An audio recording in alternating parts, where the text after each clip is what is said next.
All right, mic check, I'm good. So I'm Ceron, CWB Association Welding Podcast. Today we have a really cool guest, Welding Podcast. The show is about to begin.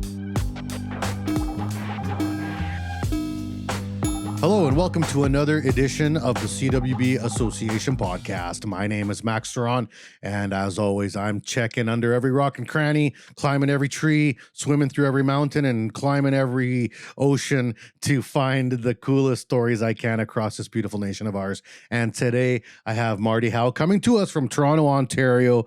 Marty, how are you doing? Not too bad, Max. How you doing, my brother? I'm doing good. It's my last day before holidays. I got my toque on. I want to show off some of the new CWB swag I got on. I got my Canadian Welding Supply sweater here that I got from Matt that's at Canada Weld Supply. So, I'm trying to go out with a bang before I got a nice 2 weeks off.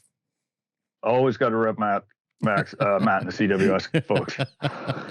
Good stuff. Yeah, I got 1 day left, and then I'm going to be off myself for a little while. I'm looking forward to it. It's been a long year. So what do you got planned for the holidays? What are you going to do? Not going to do anything. I'm going to relax. I've been studying pretty hard all year, so normally for the holidays I'll study something and work on a new designation or a new certification, but I did a bunch of stuff this year, so this year I think I'm just going to relax and hang out with the puppy. That sounds wonderful. I hope I get to do that too. I'm hosting Christmas this year, so I got, I think, 11 or 12 people coming to my house. Oh, wow. But I love that. I love being a host. I love cooking and all that stuff and seeing the kids and hopefully it's chill and I can just be in my house and maybe go into my garage. I haven't even cleaned my garage since summer, so it's a disaster in there. That'll happen. Luckily, I don't have to deal with a garage anymore living in the city. But all right, well, let's talk about where you are. You're in Toronto. Is this Yes. this your birthplace? Is this where you call home, or where did you come from? I'm actually from Southern Ontario, originally down the Niagara area. I grew up there most of my life, and then when I got into welding, I ended up moving away. I traveled a little bit when I was younger as well. But moved out to rural Nova Scotia when I first got into the trades and cut my teeth out there, and then ended up back here, and then ended up in Toronto. So kind of been a little bit everywhere. So that's interesting. Why Nova Scotia? Shipbuilding? What were you doing out there? Well, what happened was when I did corporate work most of my life until I was about 28 or 29, and I went to welding school. So when I got out of welding school, kind of nobody in the area really wanted to touch me. There wasn't a lot going on anyway because it was the 2008 recession that just happened. Mm-hmm. So I ended up going out there and looking for work out there, traveled all over Nova Scotia, went to probably 40 different fab shops through the whole province, and ended up getting a job at the last one I went to. Really? So I stayed out there, yeah. And what was it that you were doing out there? I was working for a mobile welding and millwrighting company. They did a little bit of everything. They had a shop. They had line boring. They did hydraulics. They did, kind of jack of all trades, miscellaneous metal stuff. So it was an interesting place to cut your teeth, to be sure. Well, that's awesome. I learned a lot out there, and I learned a lot of how not to do stuff. So. Well, those are the type of shops where you get experience with a little bit of everything: hydraulics, mechanics, gears, engines. It is, and I say it to the students that I teach now. I'm like, the more varied your experience is, even if it's not necessarily welding centric kind of stuff, the more that you're around mechanical stuff, the more that you're around equipment, the more that you're around machinery, the more that you're going to learn, and the better you're going to become, because you're going to understand things a little bit more than somebody that maybe just goes in and welds just pipe, or goes in and just works on one type of thing. Mm-hmm. Now, you said that you went out there after you had been in corporate for a while. So welding was not the first choice? No, I'm a second career for sure. I started out doing corporate work when I was young. My father worked in business and had a financial services company. So I started real young working around him and with him. And then as I got older, into my late teens, early 20s, I got into doing management and ended up doing some pretty big like call center management stuff. I was traveling around developing sales campaigns and training them and launching them for companies that were clients of ours. And obviously when 2008 happened, the American dollar went to parity, so all the contracts dried up. So I was eligible for retraining. So they said, we'll send you to school. And I said, great, I always wanted to get a business degree. And they said, no, you'll go to trade school. So then I had to quickly figure out what trade I was going to do. So why welding? What was the clincher? I picked welding because I had a couple of good friends that had gone through for retraining and were welders and were making decent money at the time. My mom had a friend for a long time who was an old shipbuilder, iron worker, boilermaker, you name it, welder. And I saw the kind of lives that those guys were leading and the kind of money that they were making. And I was like, man, you know what? It might be nice to be able to punch a clock at 3 o'clock and go home and not have to think about work anymore. Because in the corporate grind, you're just constantly going and thinking and on the move, right? And so that was what it was. What did your parents think about that? They're like, hey, you know what? You're coming up in dad's footsteps. You're going to take over the company and rule the world in the corporate game. And then it's like, actually, I'm going to go off to retrain to be a welder. What were the thoughts around the house? Well, my mom was okay. My parents had split, so my mom was okay with it because, like I say, she knew some welders. My dad, he supported me in whatever I wanted to do. So it took me a long time to get any measure success at it, but it came with time and hard work. And how was it like? So let's talk about someone who wasn't in a trades family, which, I'd say 90% of the people on this show are in the trades or got in the trades through a connection, whether it's family or something in their area, rural economy, whatever it is. Yeah. You're coming from like a different background where it's like not trades centered and not even trades focused. And then it's like, hey, you need to retrain. Here's some welding, get into it. How did you feel coming in as an older student now with some life experience into a welding program where, and, as an instructor for years, I know like you got 80% kids that are 18 years old, a couple that are in their mid 20s that are retraining from something else, and then one or two of the old hands that are looking to do something different. How did you feel in that mix? It was interesting. I was confident that I was going to be able to do it, but I don't think I realized how hard it was going to be. Because when I didn't know a wrench from a ratchet when I first started. I had, the first time I walked into welding school was probably the first time I'd really ever run a bead, outside maybe seeing a MIG machine in high school sometime or something. But it was, so the first 3, 4, 5, 6 weeks, I hated it. I went to a very traditional private career college. You go in, they give you the manual, which is 100 pages photocopied out of an old Lincoln Electric ARC Bible. And then they put you in a dirty, rowdy booth with a grinder and a bunch of 6010 or 6011 and tell you to go and keep doing it until it looks all right. So it was a grind, but it was worth it. And it set me up for the rest of the grind that I was going to have to face as soon as I got out of school, which it got even worse. I never quite understood instructors using 6010 or 6011 for starting bead on plate. I get that it strikes easier. I get it. But to say that work on this till you get a nice bead, there's no nice bead. It's kind of always ugly. Why wouldn't they use a 7014? Like when I was teaching, I used lots of 7014 because it's cheap. It's just as cheap as 6010. Yeah. And it runs a nice bead and it starts all right. You know what I mean? And it's a great time to teach them about the buttons on your welder, like arc start and hot start. And you know what I mean? We didn't have those when I first started. Oh, yeah. They were ideal ARC 250s. Well, the thing is, that tech has been around since like the 50s. It's just whether people buy it or use it, right? Yeah, well, the private welding career colleges weren't buying it. They were using old ideal ARC 250s and whatnot. But so what kind of program was it? Was it like a 1-year program, a 2-year program, or what was the deal? It was about 8 months, and it was just Monday to Friday, 8 hours a day in the booth burning. And that's all you did. You went through all 4 positions of plate with both rods, and then you started on pipe, and then you went through all positions of pipe, and once you finished that, you went on to the next process. And did you come out with any certs? Like if you're doing plates, you come out with some CWBs, you're doing pipe. You came out with TSSA for seeking employment certs. So, we all know what those are worth. That means you know how to make grapes. Yeah. Well, they could tell the government that they were certifying us in something, and the government would pay for students to go there. That was how that worked back then. So I don't feel like you got a great experience. I'm not feeling a lot of alma mater pride there. So no.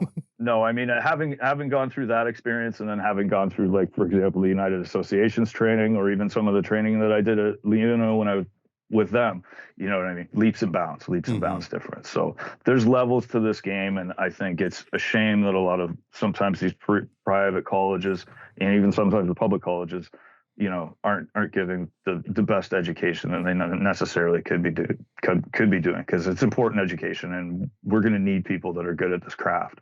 Well, 100%. Educators make all the difference, right? And you can always see, especially when you get involved with, like, at the higher levels, national programs, or even skills. If you work with Skills Canada, you see that the same colleges produce the winners every year. The same programs produce the same welders. The same unions are representing the best every year. And then you notice, right? You notice that certain colleges will talk a big talk, but they'll never have a welder running in the top 20 of any of the competitions ever. It's like, well, what's going on, 100%. So you get through the 8 months. But it seems to it seems to be changing. It seems to be changing for the better now, especially with all the attention that the trades and specifically welding are getting. But yeah, no, that's true. And hopefully the CWB is a part of that. Knock on wood, we can keep supporting that stuff. For sure. But absolutely, you're done your 8 months. You're out there with your paper, your parchment, as they say.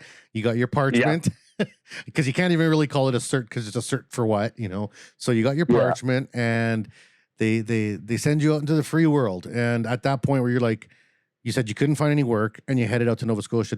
Was that immediately following this, or did you go back into a different program to hone up on something? Or no, I looked for work around the area for a month or two, and then I was dating a girl from out there at the time, and she said, "Why don't we go out there for a weekend and you can relax? You've had a rough go." Mm-hmm. And when we were crossing out there, I said, "Well, I might as well look for work out here." So I went to near every fab shop I could find, and the last one that I went to was one that was relatively near to her hometown. And the guy was like, "Well, I've got some work coming up. I might get you, so let me think on it." And he called me back in a couple of days and was like, "All right, come on in, start on Monday." And I said, "I'll come in for 2 weeks, and if I'm any good, you want to keep me, I'll go back home. I need 10 days. I'll sell all my stuff, and I'll come back and find a place. And if not, no harm, no foul, I'll go back to Ontario." And after 2 weeks, he said, "All right, we'll keep you around, kid." So he kept me around for about half a year, and then they ran out of work, so I got laid off and ended up working at a truck and tractor repair shop that a fella just had out in his backyard out there, helping him out. We built some hydraulic round bottom gravel dump trailers that he ended up selling to the local municipality out there. So that was kind of a fun project to work on. And then I ended up out at another fabrication shop out there called Archie's. I was there for a little while, and my grandmother took ill, and then I had to pack my stuff and come home to Ontario to deal with family stuff. So there's some nice repair jobs in there, like truck and trailer. You're doing attachments, you're doing buckets, you're doing skids, you're doing hydraulics. Yep. You're doing a lot of hydraulics and lining bores, and and that's absolutely, that's actually pretty fun stuff. Painting. There's a little bit of everything in that gig. How did you feel? How did you feel? Coming into this work site, coming into these jobs without, let's say, the welding etiquette. Because welding skills is one thing. Okay, here, put your plate on a rod. And this is like from industry to teachers. This is a big issue where you learn in a booth at school all day, every day on the perfect piece of material. You got 6 inches of weld rocket. You got a 2G, 5G rocket. Plates are cut, bevel, get in there, weld. But then you get out to a job site and welding's not the biggest part of your day, right? Like, I mean, there's the least part. That's right. You got 100 other things. Especially open shop. Like, that's right. Yeah, union is one thing. If you're a union welder, generally you're pretty well just welding. But if you're working open shop, that's right. You're gonna know how to do everything, and you can't be scared to do anything. And if you are, you can't let anyone know. So there were many nights that I would do stuff at work, and then I'd have to go home and spend an hour going through old garage talk, shop floor talk forums, or old welding web forums to try and figure out the answer to whatever it was I was trying to figure out from the day that we were working on it. Yeah. And that's what I was going to ask you. Like, what was that like? It made me a lot better. Yeah. Because I had to, every night I had to go home and do homework to try and figure stuff out, because I had no mechanical aptitude, no mechanical experience whatsoever. Yeah. But thank goodness I knew how to research stuff, and I knew how to find information. So whatever disability I had from my lack of experience or my lack of mechanical aptitude, I made up for in tenacity and just brute force. and that's a big part of it. Like I came up in the trades. My dad's a tradesperson, so it's like I felt comfortable already on a work site. Yeah. You know, like the people at the work You knew site. how they talked. That's right. That's right. You know, you knew not to put your hard hat on the table. Yeah, there was just little things that I just knew from the people that were around my life as a kid. But for someone coming I had in, absolutely no experience with that's that right. So kind of everything you do is going to be wrong. Like, no, it's kind of like you just don't know, right? Yeah, there were many days when I first started my career, I'd go home and cry. It was ridiculous. Yeah, it's just like, what the am I doing here? Yeah. What have I got myself into for $14 an hour? So, you know, you got a 2.5-year run in Nova Scotia. Sounds like you picked up some good experience and you got some good shop experience. I would say was probably very valuable. You come back to Ontario, and what's the goal? What are you looking to do? The goal was to get into doing pipe, boilers or pipe, because I knew that going in circles was where the money was. Yeah. I knew I wasn't there yet, so it was back to wherever I could get work, and that happened to be this small, dingy little fab shop that I hung out at I wasn't there very long. I was only maybe a couple of months max. I had gotten myself a weld test with a company called Allied Marine out in Port Colborne, which does a lot of boat work. There's a lot of marine work out that way. Yeah. So I knew that paid a little bit better. I knew it was going to be better experience. So I went out and did marine work for a couple of seasons or so, which you learn a lot doing that too. I split my time. I spent most of my time in the fab shop at where we had a turbo shop, we had a fab shop, we had machine shops, all of that. But the odd jobs I would get called out and have to go actually out onto the boats or do winter works out on the boats, which is an interesting experience. So now you're getting into more aluminums. You're getting into like what kind of work differences would you say is different from that? No, I'm talking like lake boats. Oh, okay, I see. Like ships. Okay, so yeah, no. So this is heavy plate steel. It was a heavy plate, structural. Right. You know, some piping, not a lot, but a lot of structural, a lot of heavy plate. And you're running lots of like flux core. Lots of MIG wire. What are you doing on this stuff? I was running mostly stick at that time, which made me really happy because stick is my favorite process. So most of the stuff, like if we had small fabrication stuff to do, we could do it with MIG in the shop, but in situ, it was all stick. I was telling the kids the story the other day about doing a bunch of demo in a double bottom, and we didn't have torches down there. Like, what'd you guys do? We like turned the machines up and cut it with 6010. Yeah, no, 200 amps on 6010. She cleans nice. Yeah. They're like, what? You could do that? Like, yeah, it works pretty good when you don't want to run torches 4 stories down into a cold boat that's sitting in sub-zero water. Yeah. Well, actually, they make electrodes for gouging now, like on purpose, not. Yeah. Like I've seen them. I've seen them. I've never played with one to see how they work. Because to me, that's just a gouging rod. But I guess they're an actual like steel insert electrode that's meant for gouging. And I think Rockmount makes some. A few other companies make them. I'd like to play with them. So.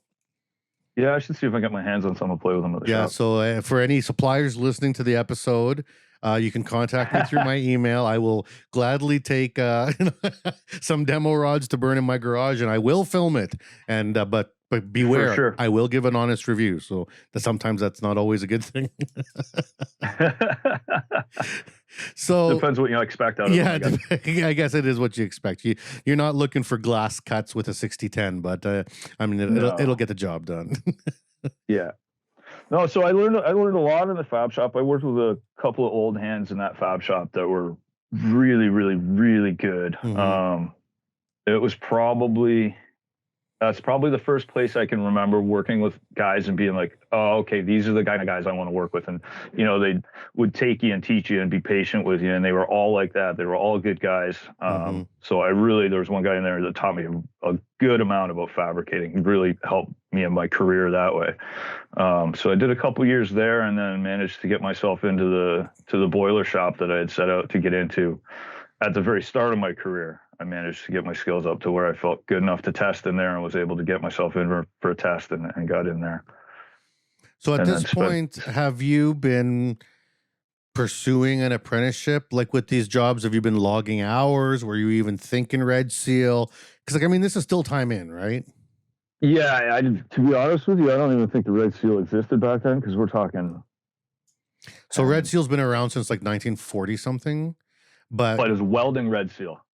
Yeah, there's been a welding red seal since the 40s and a metal fab, I believe, since the 70s.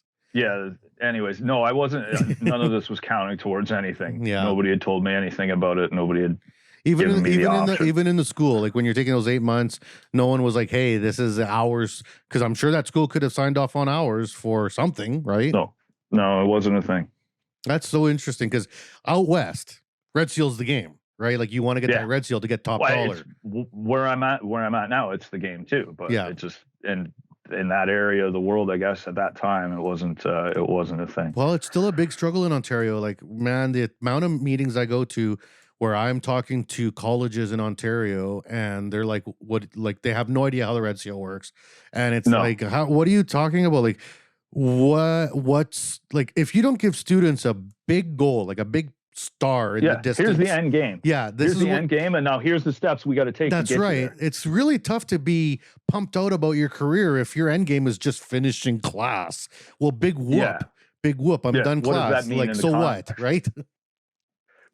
And what does that mean in the context of my career and my life, my broader life, excuse me, in general? But, and again, that's something that I hope as I get older and get more involved and start to get involved in certain things that I'm getting involved in, that I can help change too, is getting people to know, this is what this career path looks like. These are what career paths open up out of this. It's not just welding. You can go any number of, thousands of different things. ways. Yeah. For sure. Yeah. So, I mean, I ended up teaching. yeah, well, I ended up teaching too. And I never, ever, ever thought I was going to be a teacher. I burnt rod for 27 years. And then teaching landed on my head, basically voluntold into it. Seems to be how it works. Seems to be how it works. Well, and then you're in the teaching game and you realize that they're so desperate for more teachers. Like everyone's crazy out there trying to find, because it's hard to be a teacher. It's hard to be a good teacher, right? Like, and unfortunately, in our craft, one doesn't necessarily translate to the other. That's just right. because you're a good teacher doesn't mean you're going to be a good welder, and just because you're a good welder doesn't mean you're going to be able to teach it. Yeah, my old college dean used to say the unicorns. You're looking for those welders that were the stars, the star welders or the star fabricators, and then they're great teachers, and that's really hard to find. And you know who they are in Canada. There's like a handful of them. You know what I mean? Like and you run into each other all the time, being like, "Hey, look at like a Jim Galloway, out of Conestoga. Like sure. There's a unicorn, right? Like, I mean, he's got his red seal. He can weld. He can throw down. He can put on a helmet and throw down right now. He'll rip you a vertical 7018, and he knows how to build robots and teach and all these other things. And he's got all the technical aspects. That's too. right. So, like, I mean, there's a few people like that. Like, I hope in 20 years I'm a Jim Galloway, right? Like, you just keep learning and learning. But my mentor at the UA, Dave Hardy, was like that. He was a wizard and could throw down beads like nobody's business. Well, that's what I was going to bring up to you is the mentorship part, because you brought up, having that first real mentor at the shipbuilding place. And I remember my first mentor, and I have two mentors, one for welding and one for fab, because I'm also dual red seal. I got my welding red seal first and then my steel fab next. And I did the same. And with welding, just got my steel fabricators. Oh, awesome! Congrats. So, it just came in the mail yesterday. That's a tough test for anyone trying. It's not an easy test.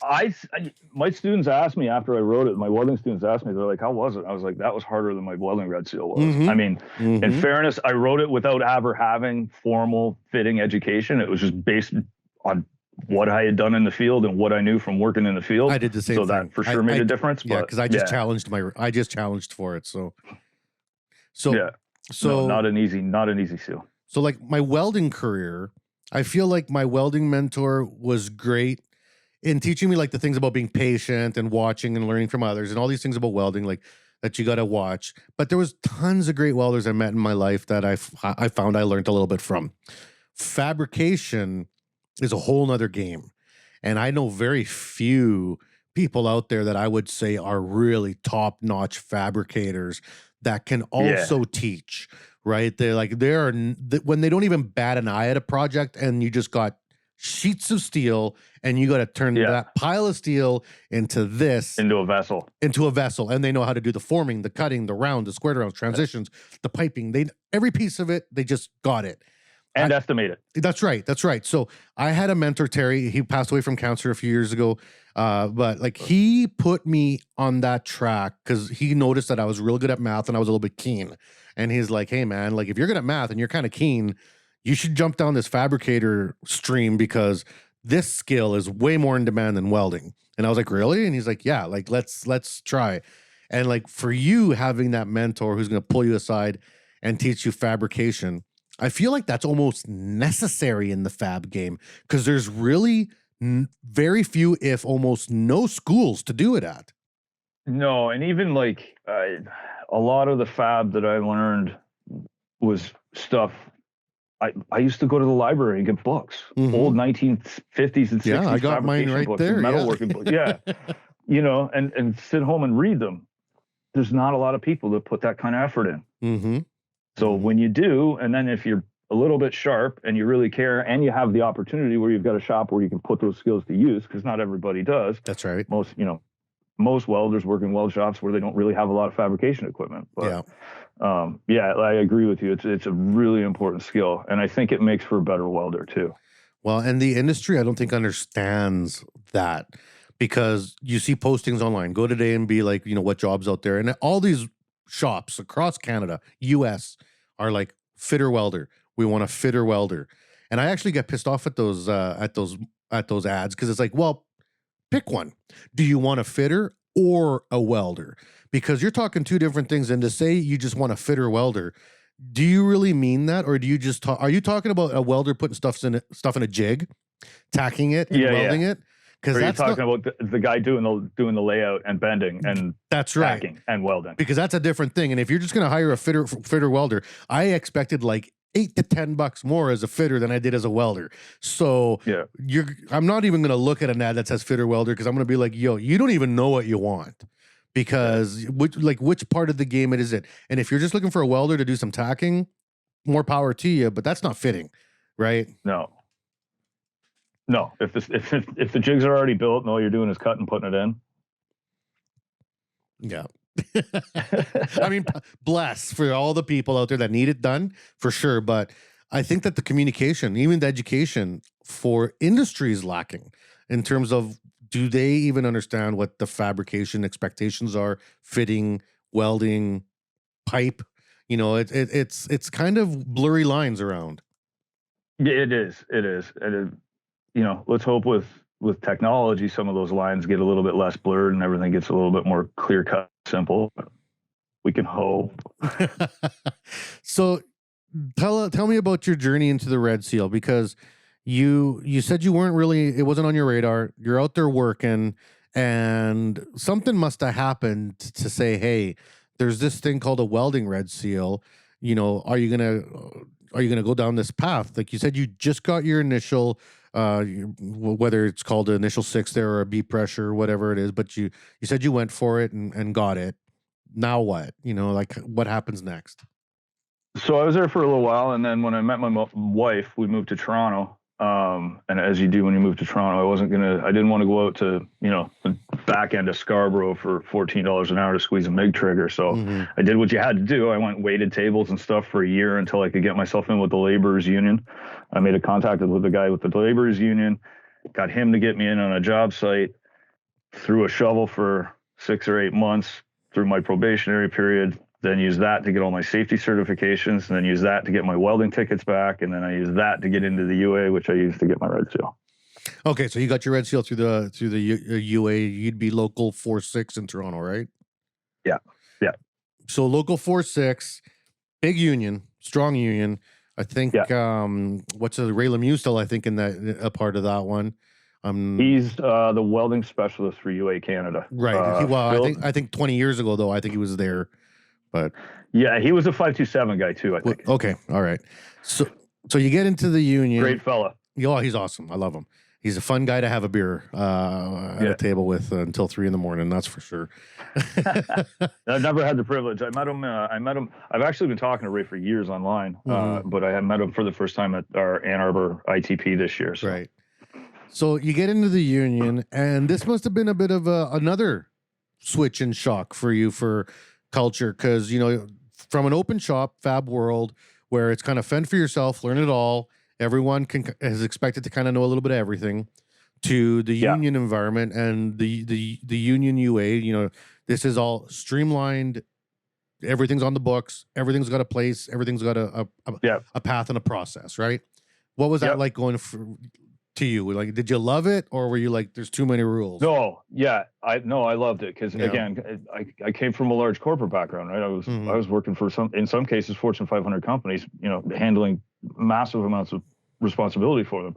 So to step back into an organization where I had been used to chaos and disjointedness and just all sorts of different things in open shop, to step into an organization of that size and that magnitude, and not only that, but somewhere that had been on my radar as a goal for my entire career up until that point, to be able to be given that opportunity to go in there and sit their apprenticeship and take everything that they had to offer me. I mean, it validated all the work and all the, pardon my language, but all the I had gone through. Yeah. Now the tables have turned though. You know, when you started off in that 8 months program, you knew nothing about nothing, and you didn't even know when nothing started and when nothing ended. You go out to Nova Scotia, you pick up a little bit of something on the something. You go to shipbuilding, there's a little bit more something on the something now. And now you're coming into a fresh apprenticeship at the UA where you are at square one, but now you know the tools, you know the welds, you know the stuff, you know some fab. Now you're in the class not at a disadvantage, but you are the advantaged one in level one apprenticeship program, right? Yeah. So how did that path go? It didn't take long for me to notice. Just again, even just by my age, I had, I could tell, but it made it interesting for me because I think I like to hope that during those classes that I was actually sitting in those classes, my engagement and the communications that I had with both the teacher and the other students, I like to hope that maybe some of my experience brought something to that classroom as well. So it wasn't just me taking, maybe I was giving back too. Well, I taught Red Seal for almost 7 years, the 30-year Red Seal program. Let me tell you, there's nothing better than having a class with a lot of different people from different parts of the industry. Because for sure, if you want a successful class and everyone to get 90s and everyone to pass their Red Seal, you want to have takes a village. That's right. You want this group, your 12 or 14 students that you got, you want them to team up. Because at the end of the day, everyone's got a different skill that can help. And you know what? I'm a pretty good welder at almost all things, but I'm not the best at everything. So if some guy comes into my class or girl comes into my class, got a ton of experience with the aluminum. That's right, bro. Whatever. You're up. Help. Awesome. You know, like, and no, there's something really to be said for pure learning. There is. You know what I mean? Yeah. It's a comfort level. You're in the same boat, right? Yeah. Well, I mean, that's the nice thing about welding education too, is like anything that my students have to deal with now, I know it's hilarious. I laugh with them because I'm not laughing at you. I'm laughing with you because I remember being like that because it wasn't that long ago that I was in your position. Mm-hmm. So you get, how did the 3 years of apprenticeship go? What kind of work were you doing for the hall? You know, were you busy the whole time? Was there any downturns? What was those 3 years like? I came in and because they don't normally let apprentices go out until they've gotten the Red Seal, but I think because I had so much experience and because my teacher was willing to vouch for me, and because I actually a fellow of mine that worked at another construction company kind of hooked me up with one of the union companies. So I started out in high rise after I did basic. I did 2 years there. Finished my intermediate and my advanced there. And then once I got my Red Seal, I finished the building that I was working on. And then my crew got split up. My fitter went one direction, our apprentice went the other direction, and I went another direction. I got brought into ICI from there with a company that does a lot of prefab work and a lot of re. So I became kind of the jam up guy where it was, if it was in the ceiling, in the corner, in between something, I was the guy that they would send in, which I never minded because I came from open shop. That was, oh, wait, you mean you kind of cleaned it up for me before I go up in there? Thanks very much, guys. Oh, you've run my cables? Thanks. So, yeah, I never minded, and I knew it was going to make me a better welder. So short-term pain for long-term gain. I had learned by that point in my career that if you if you struggle through the worst jobs and try to take something from them, you know, in terms of your head, sometimes those are the most important jobs that you'll work on. Well, and they teach because you patience they give you too. a resilience. Yeah. Right. Now, what was it like only being used for part of your skill set now, though? Like, this is one thing. So I've been union a couple times and left because I got frustrated at only doing the one thing, you know, and I really missed the open fab. Like, fab is my world, and I want to fab and I want to build, and that was my shtick. And when I went in union work, I didn't get to touch nothing. I was just burning rod, right? And sure, I had fun doing it, and the little bit of fit up here and there was simple at best, nothing crazy, right? And I kind of missed it. I actually gravitated towards the ironworkers because there was a lot more fab involved with ironworkers, and even just layout, which, you know, was fun to just spend a day laying out beams. That's a good day, right? What about for you? Like, it sounded like you really enjoyed the fab side. Did you kind of have to walk away from that, or did you find you still got an opportunity? No, I still got. I mean, how did we used to say it? Like, I would never do fitting on site without a fitter. Mm-hmm. But if my fitter needed a hand, I'm not going to stand there and watch him. And for the most part, all the fitters that I worked with were all pretty reasonable about that. Mm-hmm. And I prefer welding. Welding was my first love. The fab just came as a result of, you have to learn it because this is what you're doing. So when I got in and it was like, oh, I just get to burn rod all day for 8 hours, and everybody's going to leave me alone, and I burned stick rod for 8 hours. I was thrilled. even if it was awful position joints up in, you know, insulated pipes and horrible spots with steam lines behind you. Hey man, I like burning. Yeah, that makes the job almost more fun. You turn into like hero mode when you're like jamming your helmet. You know, when you have to jam your helmet into the space first and then try to get your head in there. Yeah.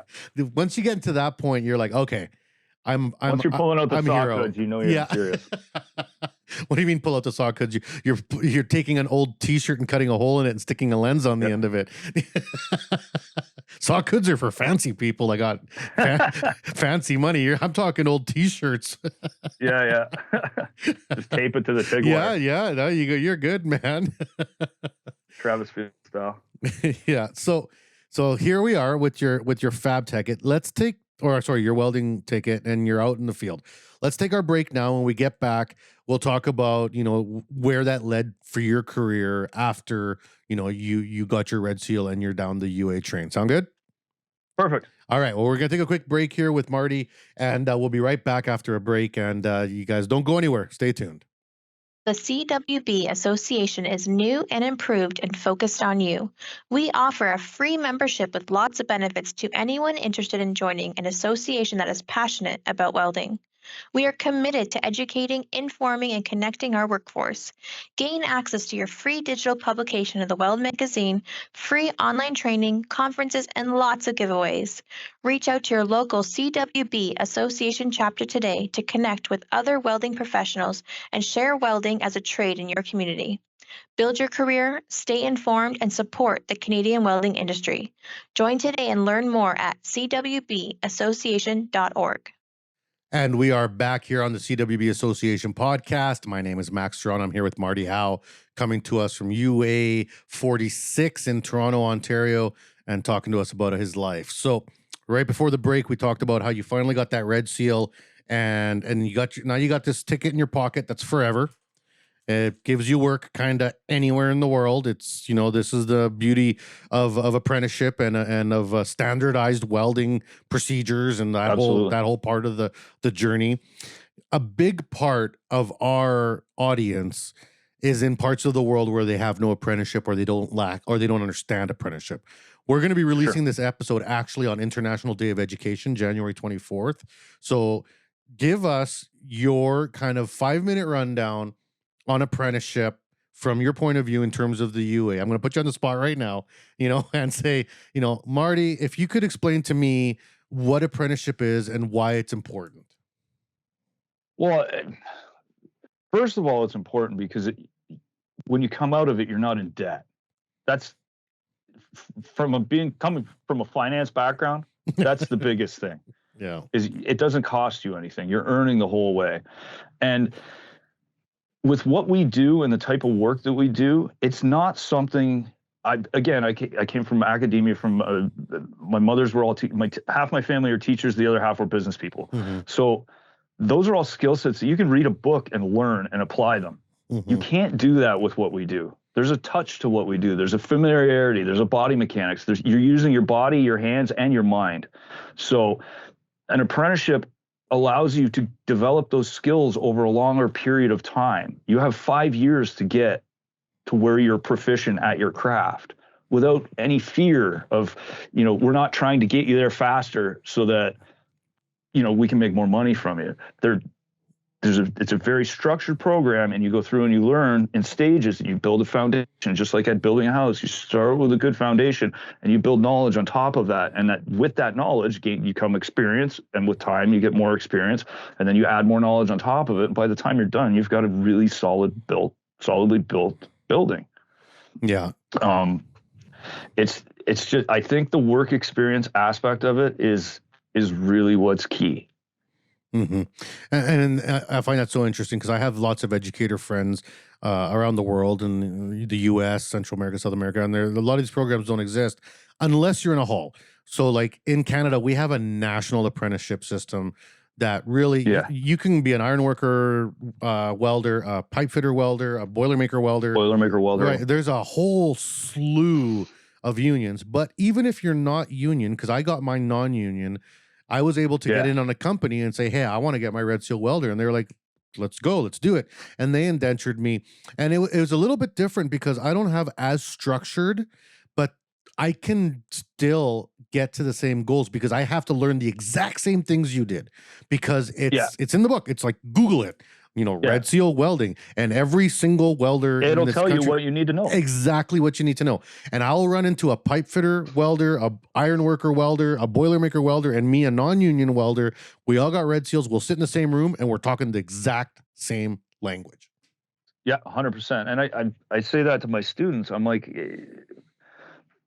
once you have that ticket, it covers you for anywhere you want to go. Mm-hmm. It tells us our industry is so vast and so big. Open shop, union shop, marine, agriculture. There's a gazillion different types of welder you can be. And then there's a gazillion paths in each of those types. Mm-hmm. From there's so many options that open the door to you once you get that red seal. And once you have it, and like you said, Max, one of the key things to me that always endeared me to the idea of getting it was once you have it, nobody can ever take it away. I've had a lot of certifications and a lot of different things, whether it's safety, whether it's this, whether it's that, whether it's finance, whether it's leadership, they all expire. Yeah. This doesn't expire. I've earned this. It will never go away. And to me, it was the equivalent of me getting a college degree. Well, and actually I fought that fight. When I got hired at the college, they wanted to treat my red seal different than a college degree. And I fought the union at the college and won. I took it to court and it actually set a standard about 12 years ago for most of Canada now, where if you walk into a university or college with a red seal, they have to accept it as a diploma because it is a diploma. That color on that seal is the same color on your education degree, same color seal that's on your finance degree. It's the same level. And you want a secret? You want to know the secret about it? It probably took me longer than yours did. Yeah, exactly. And a lot more sweat and tears, and I couldn't fake my way through this seal. I couldn't cheat my way through this seal. It's a hard-earned one.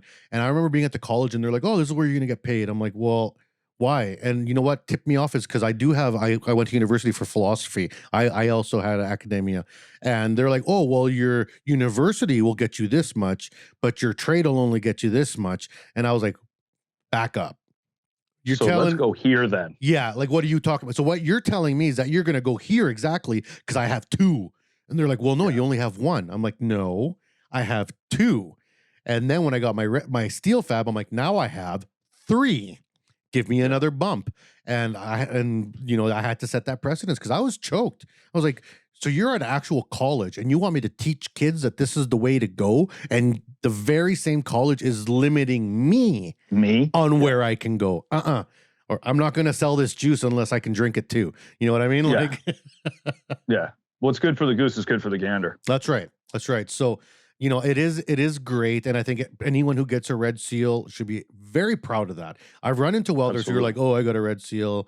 I'm like, is it up on your wall? No, I just keep it on a bookshelf. It's like, oh man, put that up on your wall. That's no different than a university degree. You earned that. That's not easy. Yeah. And I watched a lot of great welders fail that exam many times because it's not easy. It's not, no. And no. Everybody is surprised with it. Like that's not an easy exam. There's a lot of technical stuff you need to know for that course. Yeah. And then how did you get on the path then for your metal fab? Because now you're not collecting hours for metal fab anymore. You need a whole nother 8,000 hours to pull out of your butt somewhere. So how did you do that? I had started teaching a couple years ago, part-time at the UA Hall doing night school. Okay. And so I was like, I'm pretty sure I have enough experience for this metal trades thing. Mm-hmm. So I started looking up the information. I looked at the syllabus. I looked at what there was going to be on the exam, and I, kind of assessed myself to it and said, you know what, maybe I could give this a shot. So I called some of my old bosses and said, hey, I need letters of reference for this. This is what I'm doing. They were more than willing to help. So I did the application and wrote the exam and passed it. There's really no need of me to do it. It's probably not my partner that I took over for at work was like, why are you doing this? I'm like, wow, I put the work in. I want the certificate for it, right? Like you say, some people don't like to hang them on their walls. I like to, because I know how much work and blood, sweat, and tears, especially the fabricator ticket, because it was so hard. Yeah. Well, that fab ticket, there's a big joke with the college where I was working at, because my old dean was like, we want to have all the new instructors come in dual certed, because we were expanding lots into the metal fab. Saskatchewan's one of the only provinces left that even teaches metal fab at all. Metal fab. Right. So we're like, okay, well, every instructor that comes in should be dual certed, because you may be called upon to teach metal fab, and you need to know how to use every piece of machinery in this place and why and how. Right. And it was like really tricky to find people with a metal fab ticket. Like, it was brutal. And then to pay them whatever more than whatever they're making in the field, or that's right, because they're all out there making 65, $75 an hour easy, right? Yeah. So, and it was tricky. And I always tell people, like, I took a pay cut going to teach, but it was very. Oh, we all did. Yeah, it was very worthy. It was very worthy, because I loved it, and it really opened up a whole new world for me when you talk about pathways for this punk rock metalhead kid with tattoos and a mohawk at 17 to end up teaching in a college 25 years later was like, I would have never have thought of that. Like, it didn't even pop into my brain until literally I was at the college doing testing. And the guy at the college was like, man, I've seen you come in here every few years for the last 10 years recertifying, and I see you help other people on their tests, and you're super friendly. Have you ever thought about teaching? You ever thought about teaching? Yeah. And I was like, no. And he's like, well, we need a substitute just if you, and at the time I was doing work that I was on and off. So he's like, if you got weeks here and there, let us know, because we could bring you in. We always need to backfill some instructors. And I was like, sure. I got offered a full-time job by the end of the year. Like, I was like, what? Yeah. What's happening right now, actually? Like, what was it like for you falling into that? So I had my mentor, Dave Hardy, at the Hall. Phil was my teacher through trade school, and then Dave was the weld shop supervisor. They came to me at some point and were like, have you ever thought about teaching? And I was like, teaching what? I didn't know. They're like, well, we need some help with the TIG night school. And I was like, well, who would I be teaching with? And Dave said, well, you'd be with me for the first year until you got your feet wet. Then we'd put you with someone else. So I said, all right, sure. So I started doing that just a couple nights a week with Dave. And then the next year we brought in my partner that I work with now, who I've been with for a few years now. And then I guess it was about 2 years after I'd started teaching night school, they had come to me and said that Phil was getting ready to retire. And they were thinking about somebody to replace him, and my name had been kicked around. And so they asked if I thought I might be interested in what I had going on and whatnot. So I said, let me think about it. I went home, I talked to my wife and said, this is what'll change. This is what won't change. This is what'll be better. This is what'll be worse. Pros, cons, let's weigh it out. And ultimately we made the decision that she was okay with me doing it, taking the pay cut, so to speak. And I was okay with doing it. I thought I could do a fairly good job at it. And if I had the support of everybody around me, I thought I could make a go of it. So I told my training director that I was interested, and the rest is l'histoire, as they say.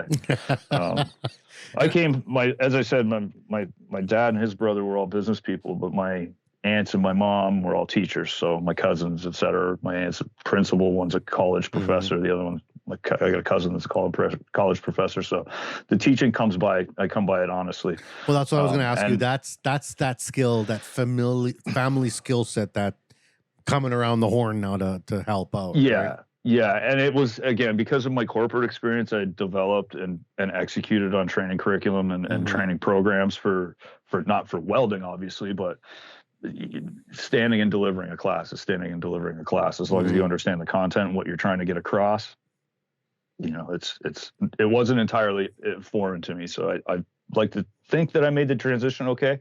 I'm sure if you ask my students, they'll give you the real story there. But I like to think they'd say something nice. How did your background, your specific background with business and training, translate into what you do now? Do you get the urge? Because as most trainers do, good ones, they want to change stuff. Immediately you start teaching content and you're like, I don't know if I like this part, or I don't know if I like how this is done. I want to switch this up. Or were you like, no, this is the way it's done. I'm just going to follow through and execute? So that's a really good question, Max. There's kind of two answers to that story. I'm old enough and experienced enough to know that when you come into an organization, pardon my French, don't try and reinvent the wheel. And if it's not broken, don't fix it. Yeah. So did I see, was I cognizant, or do I have things now that I think I can improve upon and perhaps hopefully change a little bit to make it a little bit better? Of course I do. But I'm not so naive to think that I'm going to run in and change everything overnight, make everything 1,000 times better. That's just gunslinger. When you're dealing, when you're working with organizations of this size, and when you're working with something as important as these kids' futures, you don't want to make hasty decisions. If you're going to change one, it's the same with MIG welding, right? If you're MIG welding, do you change 4 different variables at a time? No, because then you don't, it's having what effect. So slow incremental change sometimes is the best way to do it, because that way you can really measure whether you're having any impact or not, and what kind of impact that is. Is it the kind of impact we want, or is it something else? What about the new technologies coming up? I know you're going to ask me about simulators, aren't you? Well, we're not there yet, but I have my thoughts about technology, and I believe that technology is very important to be taught in an educational system, because For sure. as a school, your job is to prepare them for any possible eventualities. And yes, 90% of the machines they're going to run into are not the most expensive machines you buy. Absolutely. But what if they come across one? You don't want your student to be the dummy standing in front of the machine being like, I have no idea what this is. But in the union environment, I found, and this is my personal opinion, so correct me if I'm wrong, that there seems to be a little bit more of a pushback against some of the technologies that are coming out. Especially when it comes to some of the open root processes that I see out there, in the welding world. What are your thoughts about that? Are you getting into STT RMD discussion? Yeah. Okay. It has. I'm going there. Yeah. It has its place for sure. I mean, it makes the process very easy. It's nice if you're in a shop for spinning stuff out. Do I see it being real practical in the kind of work that I did in the field? Not really. Yeah.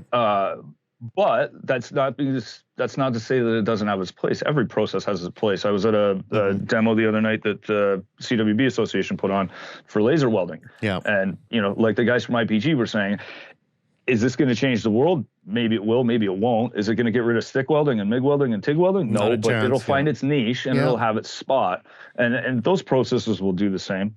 They're not particularly interesting processes to me personally, because I'm a TIG welder, so I like hand welding, and I like the sensory part of it, the tactile part of it. Yeah. But I mean, certainly they have their place. We have RMD and STT machines at my shop, at my hall.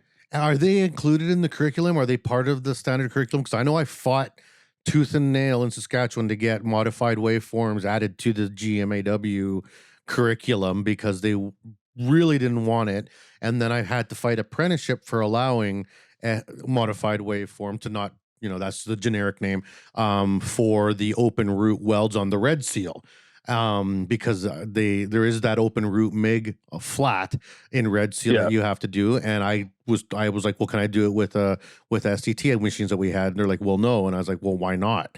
Show me in the code where it says no. It says, and they couldn't. So now, what was their argument? They didn't have that you didn't have a WPS for it. Well, we do. I mean, there's WPSs for everything. Like, I mean, all I got to do is contact CWB and they got one. They got the library, right? And so every argument they gave me, they lost. And eventually they had to back off and just say, well, hey, we'll let you do it. I was like, don't pretend like you're letting me do it. Like, you can't stop me because your code says it's okay. And when you go to STT or a modified waveform for an open root MIG flat on a 6-inch piece, you pass every time. Noted, all the instructors out there. That's a cheat code. That's not a cheat. It's legit.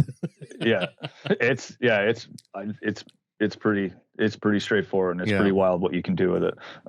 We run it on pipe a little bit, and it's pretty impressive. Again, our guys don't use it a lot, so it's not something that we focus a lot on. We talk about it, we discuss it, but it's not something that's part of the curriculum. So it's not in the curriculum, No, like we bring it up, but we'll get into the basics of what it is. Test but they're not or nothing. No. That being said, I do have a lot of friends that run it.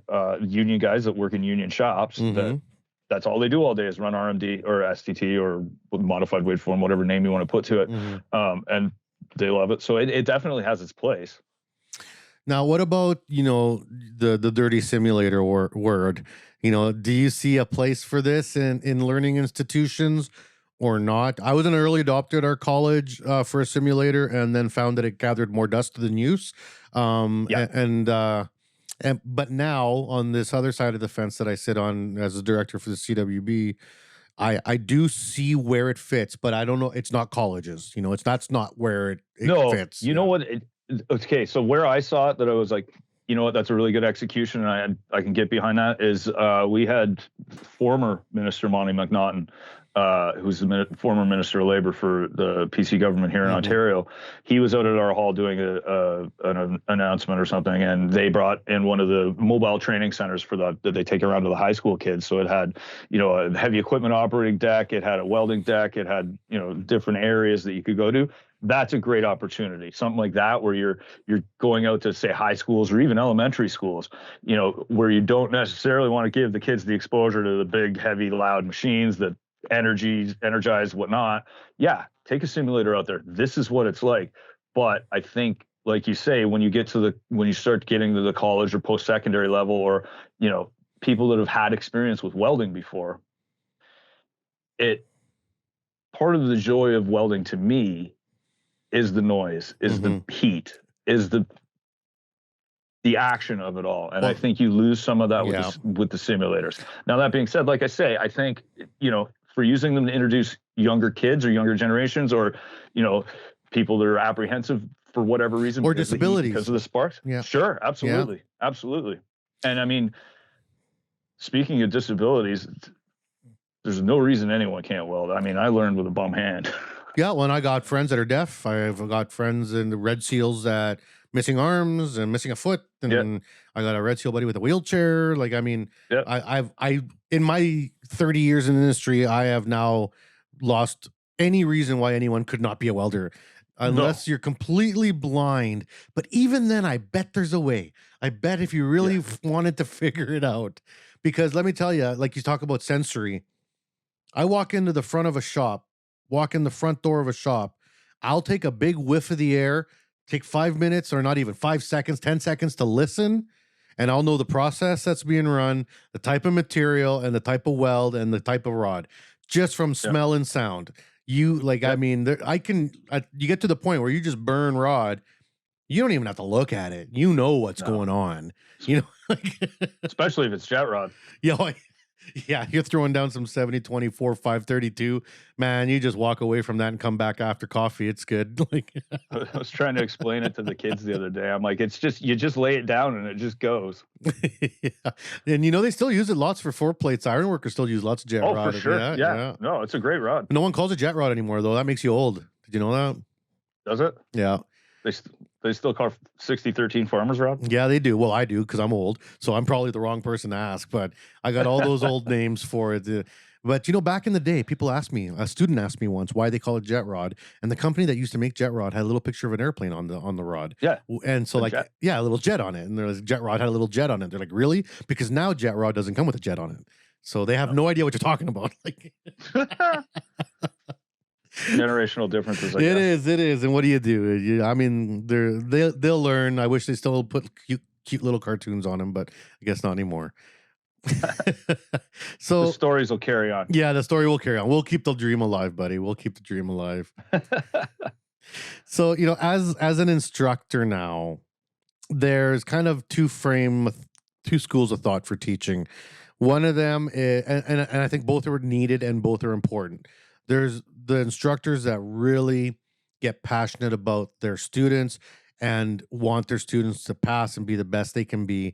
But those instructors are 100% happy teaching what they teach, and that's what they teach. Then there's the other group of instructors that I would say are a little bit more the free thinkers that don't necessarily always want. They love being with the students, but don't necessarily always want it because they want to be learning the next technology. They want to be getting the next cert. They want to be getting the next level because they want to bring back that new knowledge to the students, right? And I think both are very important. You need those stalwart teachers that are just like, there's Jenny. Jenny is the best 7018 welder you will ever know. They will do that better than anyone, and that's their shtick, and they're going to rock that, and she's going to do that for 50 years. But then there's, Billy Bob, who is learning every new piece of equipment that comes on the market. And that's also important. Where do you fit within these two? Would you see yourself being like the traditional get it done or the kind of more on the what's new out there? What can I bring to the table? Well, I mean, I don't think that they're mutually exclusive. That's right.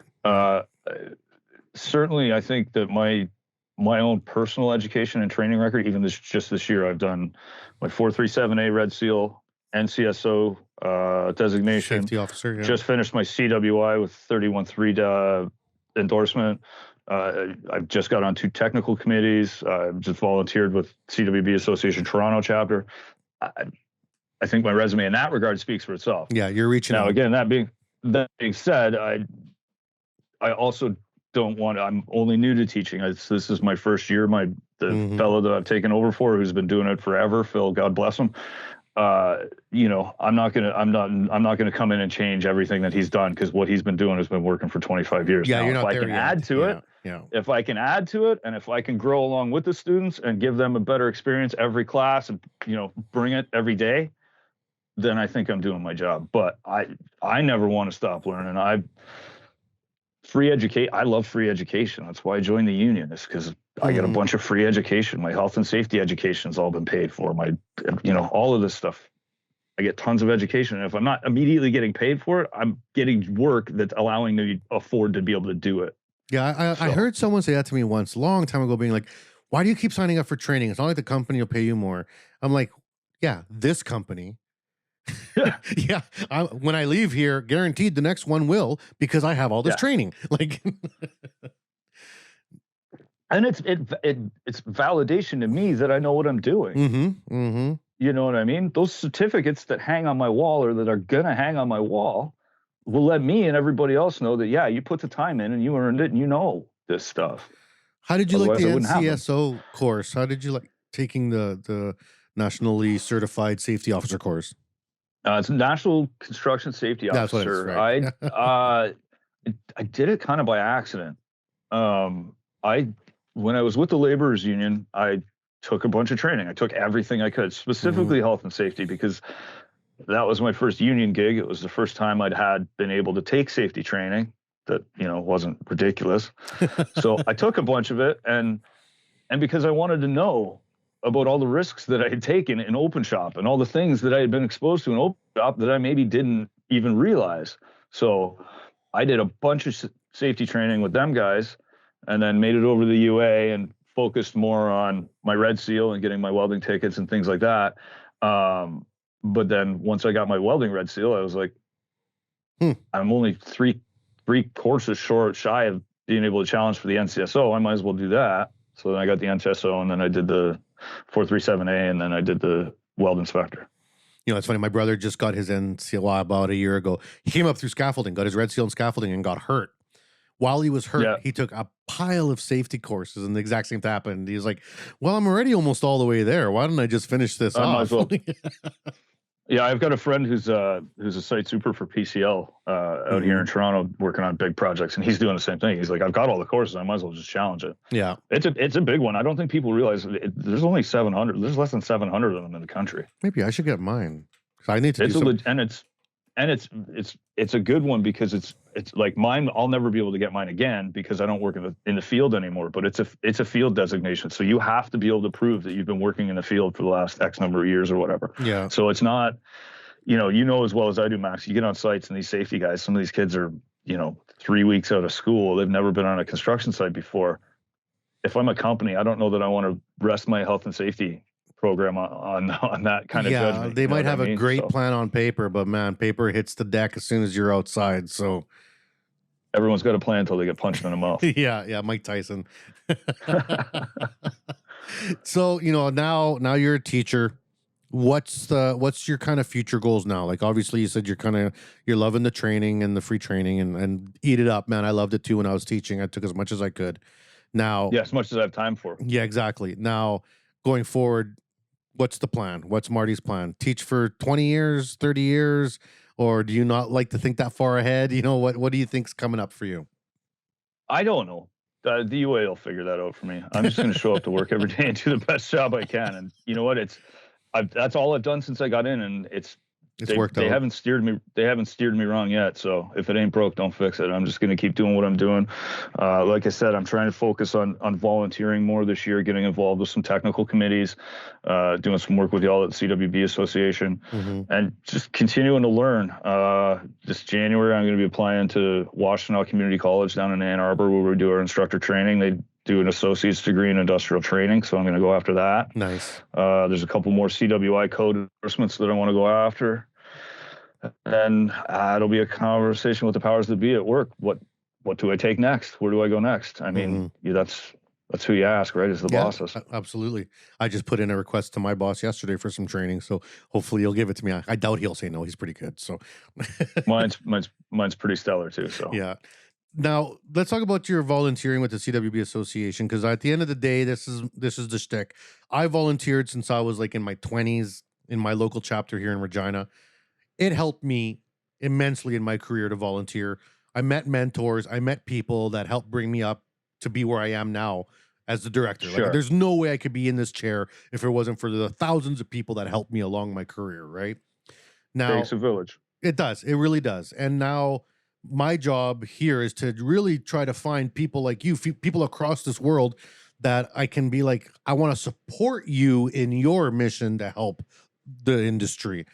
So when you looked at the association, was this your first time really getting involved with them? How did you find out about them? What made you want to volunteer with your local chapter? So I started going to meetings 6 months ago, whatever it was. The Toronto chapter put on a meeting. It was actually originally it was supposed to be a industrial hygienist with 3M doing a talk on welding respiratory safety. I remember that. Yeah. So yeah, she ended up not being able to make it because of COVID or something. But I ended up going, and I was like, I met Chris Rebella, who I'm sure you know, from IW 721. Shot the breeze with him, and realized what they were trying to do. Saw a lot of value in it. So the next one, I brought a couple of students to, and now I'm trying to bring more students. And the last one I went to, I brought a couple of welders, and trying to just get people engaged. And I'm lucky, and my students are lucky insofar as we're union, so they have a very strong support structure and framework already accessible to them just by proxy.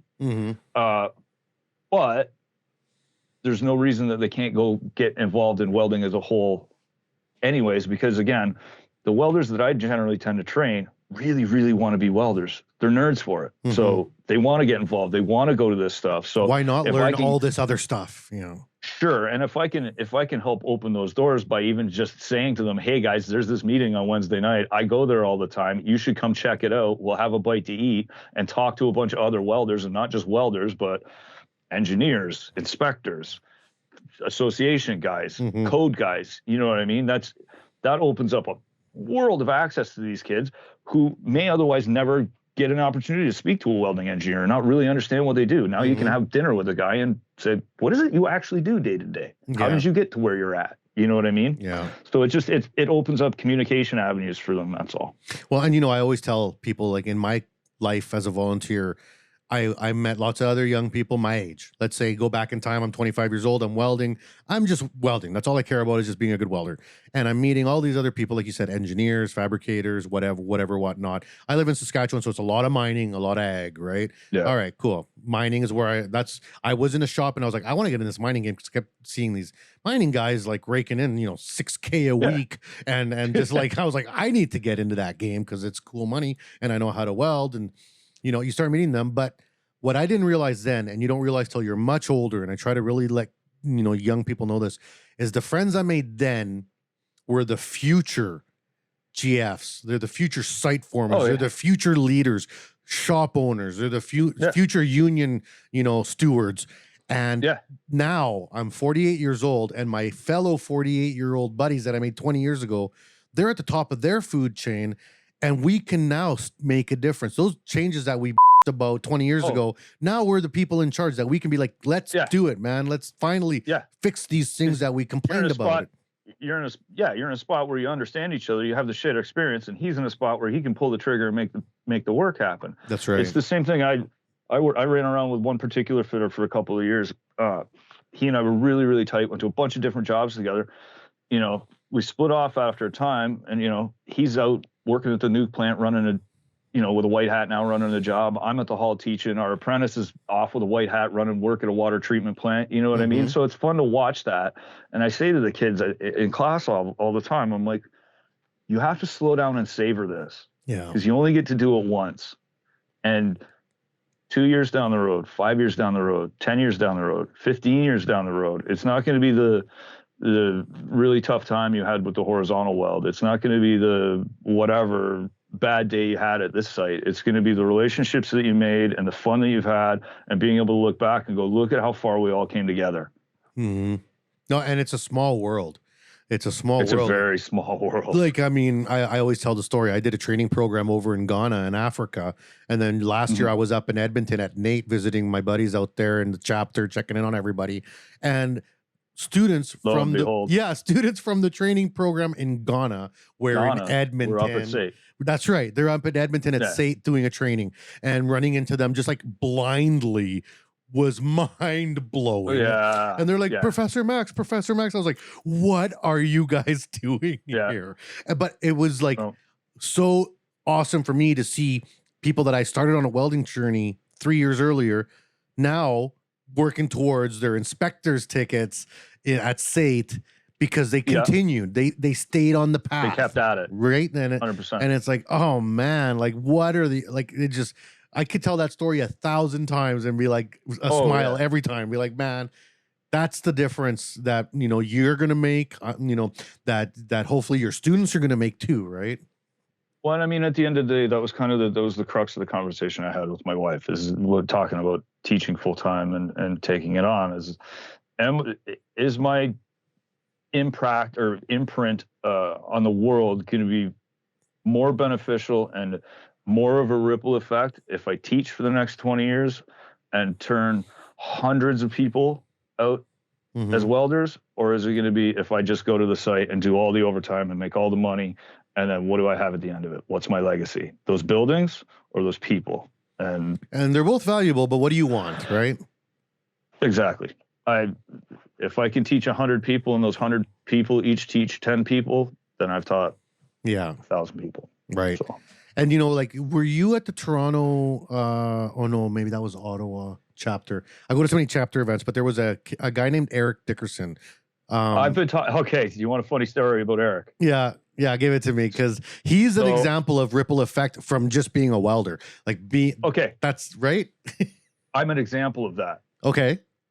So I've been talking to that man for 14, 15 years now. Okay. Never ever spoke to him on the phone, just back and forth in email. He Mhm. posted on a welding forum 15 years ago about some work that he was doing. And I started following him and sent him an email and said, hey, I aspire to be what you're like, da da da da da da da, and sent him a fanboy email. Yeah. Yeah. Again, 09, 08, 09 it would have been. Yeah. Talked to him off and on through my whole career over the years. I would, every year or two, I'd ping him and he'd get back to me and say something and, give me a word of advice or whatever. Mhm. So then I got into 46.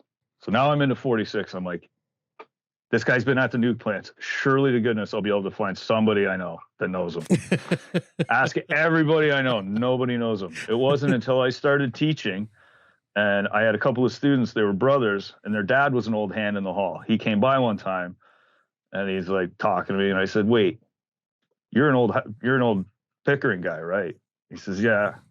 I said, did you ever work with a guy by the name of Eric Dickerson? He goes, Dickie? Yeah. Oh, yeah, me and Dickie worked together for years. He said, why do you ask? So I told him the story. He said, wow, isn't that something? And then so further to that, he did that. I saw him doing that event. And I was like, dang, I wish I would have known. I would have showed up. I was at that event. It was amazing.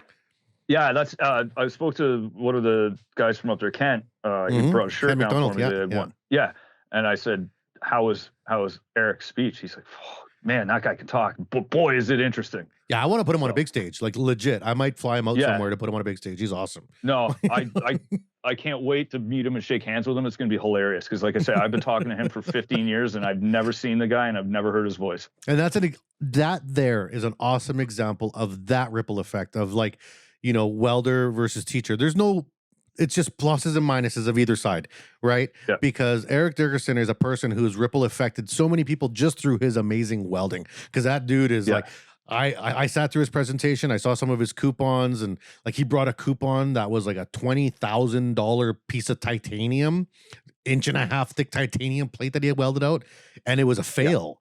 Like, he's like, I failed this weld exam. He's like, this is a $20,000 fail. And that puts things in perspective. Like, this dude's in the real leagues. Like this, I'm nowhere near that. Like, yeah, no, he's something else. Yeah. That's funny. Small world, you say. It is. It's a small world. So we were talking about forward. We're almost at the end of the interview here. So, we're talking about the future and your ripple effect with teaching. So it sounds like you're in it for the haul here. You like teaching. You want to go forward. Now, in terms of the volunteer side, do you want to bring that teaching side? Are you interested in doing a presentation for the Toronto chapter on, what your hall's doing, what's going on in that world, and like we've actually, I was talking with Chris Ravello about that, and my training director, about possibly putting together an event at our hall where we can show you guys some of, because we're the pipe side of things, so there's probably some stuff that cool stuff that we could show you guys 100%. That you're not necessarily used to dealing with. So yeah, no, that'd be 100. I'd love the collab. Yeah, absolutely. I'd totally be down with that. I think, like, the more connections we can all make, like, people always make the intertrade jokes. Oh, the ironworkers and pipe fitters. Yeah. At the end of the day, we're all welders. Yeah. That's what I am. And you're all working at the same sites, different when parts. People ask me what I do for a living, I don't say I work for the plumbers union or I work for the pipe fitters union. I say I'm a welder. Mm-hmm. So, and the ironworkers are the same. Yeah. The Boilermakers are the same. The welders are the welders. We're all a little bit different. That's why we're welders. Well, my dad was a Boilermaker, and he's always got that high and mighty Boilermaker attitude. It's like, get out of here, Dad. It's you and your god dang Boilermaker talk. Yeah. Yeah. Everything's under an inch. Whoop-de-doo. Like, yeah. All right, man. Well, this has been super, super good. I'd like to just kind of finish off with a couple questions here. Number one. Sure. As an educator, now, where do you see one of your major, or needs to be one of the major focuses for Canada to try to combat this skills gap, this workforce gap that we have right now? We need welders around the world or across Canada like crazy. As an educator, how are we going to start tackling that? What do we need to do to get more people interested in this trade? Well, I mean, obviously the obvious answer is outreach, but I think that everyone's Everyone's pretty well pumping aware into of that. that. Yeah. I think that ship has kind of sailed and everybody's doing the right things there. I think in terms of like what's happening on social media, it's becoming cool to be a welder. I don't think that's going to hurt anything. Mm-hmm. Again, it's getting the art of management is having the right resources in the right places at the right time, right? So it's getting, if we have a pool of welders, it's figuring out who wants to go where and do what kind of work. Mm-hmm. And I think that could be made more clear in terms of when people are coming into the trades. I don't think that if you asked many high school kids in this country what the difference between a Boilermaker welder, a da-da-da welder, an ironworker welder, an electrical welder, or a gas line welder is, or a fabricator, or a heavy equipment mechanic welder, or, you know what I mean? I think there needs to be not necessarily more streamlining, but more awareness brought to the pathways outside of this is the dollar amount that you're going to get paid per hour, because that is a lot. At the end of the day, that's why we all go to work, right? Yeah. But I've certainly taken jobs for less money because I enjoyed the job more. So I think that needs to be a focus, and I think people need to understand how many different areas and how many different avenues you can go down. Well, absolutely. In any of the metal trades. Yeah. I always tell students some of the best years of my life were at the lowest wage, and some of the worst years of my life were at the highest wage, and you just gotta step back sometimes and like kids always ask, how much do you make? Man, there's jobs for over $100 an hour for a red seal right now. I see them posted, like you can go online and the Kinemats and, the LNGs and they're $100 and some bucks an hour, but do I want that job? Probably not. It's probably, there's a reason. Right. It's the same here. Everyone's, pipeline. I'm like, yeah, but you don't understand what those guys have to do in order to earn that money. It's not fun. There's parts of it that are fun. I'm not going to if it was easy, everyone would be doing it. That's I say right. that to my students. That's right. Like, if this was easy, everyone would be doing it. We wouldn't get paid what we do. And I remember when I worked, I did my time in a manufacturing shop for a while, just building part A every day. And then next week was part B every day. And you know what? There is a boring aspect to that, but then there's a lot of fun in that kind of work too. Some guys are geared for that. Yeah, I was not one of those guys. I did not like production. And you have a lot more community in a production shop. There's barbecues, there's get-togethers, there's there's like hanging, like you have a lot more time to shoot the shit with your buddies in those type of shops. You know what you need to get done. You've got the equipment on site. There's no surprises. No, everything's easy. You need a tool. The tool shows up. There's no crying about it. It's not like you're welding wrenches together out in the field because you got to smash some things apart. Like, to each their own, right? It's where you want to be. And again, there's there's different levels of production too. There's different levels to field work. It's just, you got to find your niche and I think the big thing is finding your people. Yeah. Yeah. Who are your people? Find the people you like to spend your time with and go spend your time with them. Yeah. Awesome, man. Well, this has been great. Last question. Any Appreciate shout outs? It, Max. Anything you want to say? Any hellos, shout outs? Any, how do people find you? How do people find your UA? How to let us know what's up? So the UA Local 46 is I think it's at UA Local 46 on Instagram. Okay. My Instagram is Martini31337, I think. Other than that, get involved. That's all I can say. All right. It takes a village. It does take a village, and we're trying to make that village accessible to everybody. So thank you very much, Marty, for being on the show with me today. My pleasure, Max. I appreciate your time. Nice to finally get to break some bread with you. We've been talking about doing this for a long time. So. Yeah, we will. And you know what? We're going to get, I'm going to be in the Toronto area. I'm there every couple months, so we'll make sure we get together. Yeah, I know. You're here all the time. Yeah, and we'll get together and we'll go up for some beers. Awesome. Sounds good, brother. All right. And for all the people that have been listening and following along, make sure you check everything out, the UAs. If you got questions about apprenticeship, reach out to any local union hall in your area. It doesn't matter which one. They all got great information. Make an informed decision. And hey, career changes are allowed. I've been in and out of 2 different unions, 3 actually in my life. No hard feelings. You do what you want to do. Like you said, like Marty said, find your people, right? And that's what it is finding your people and finding out where your skills can be best utilized. And that makes you happy.